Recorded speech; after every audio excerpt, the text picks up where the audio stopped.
খালের গাডোয়াল ভেঙে মাটিতে গঙ্গার জল ঢুকে ধসে গেল রাস্তা ও বস্তির একাধিক ঘর। এই ধসের জেরে প্রায় 8টি একতলা পাকা ঘর একেবারে ভেঙে যায়। এছাড়াও প্রায় 57টি ঘরে ফাটল ধরল। ঘটনাটি ঘটেছে শালিমারের ফোরশোর রোডের বালুঘাট এলাকায়।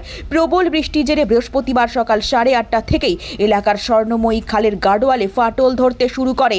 তারপর শুক্রবার সকালে তা একেবারে ভেঙে পড়ে। ফলে ওই বস্তির প্রচুর বাসিন্দা গৃহহীন হয়ে পড়েছেন। খবর পেয়ে জেলা প্রশাসন ও হাওড়া পুরসভার তরফে ওই বস্তির বাসিন্দাদের সাহায্যের হাত বাড়িয়ে দেওয়া হয়েছে। হ্যাঁ, এখানে চারিদিকে জল, এইদিকের কলেজের জল, এদিকে লালকুটির জল, নিচে জমিটা একদম ড্যামেজ হয়ে গেছে। এই আজ 15-20 দিন থেকে আমরা এখানে অনেক বিরক্ত। এখানে ওই পার্টির লোকজন আসছে, লোককে সাহায্য করছে। জমি এইদিকে লালকুটির জল, কলেজের জল, ফের আমাদের ড্রেনের গঙ্গার জল কাজ হচ্ছে। এইদিকে বিল্ডিং তৈরি হচ্ছে। এইদিকে শুলে ভূমিকম্পের মতো আওয়াজ দিচ্ছে, ঘর বাড়ি হিলছে। তো চারিদিকে বাল বাচ্চা নিয়ে ভয় পাচ্ছে লোক, তাও কেমনি করেও শুতে হচ্ছে বাল বাচ্চাকে নিয়ে। ওই কাজ হচ্ছে, ওদিকে বিল্ডিং তৈরি হচ্ছে, এদিকে বিল্ডিং তৈরি হচ্ছে।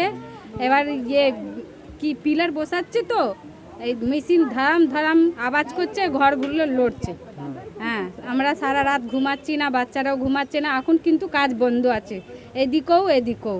আর পানি এদিক দিকে আসছে, জমির তলায় এই জল উঠছে, বান আসছে, বড় বড় বান, ওই নিয়ে এরকম হয়ে যাচ্ছে।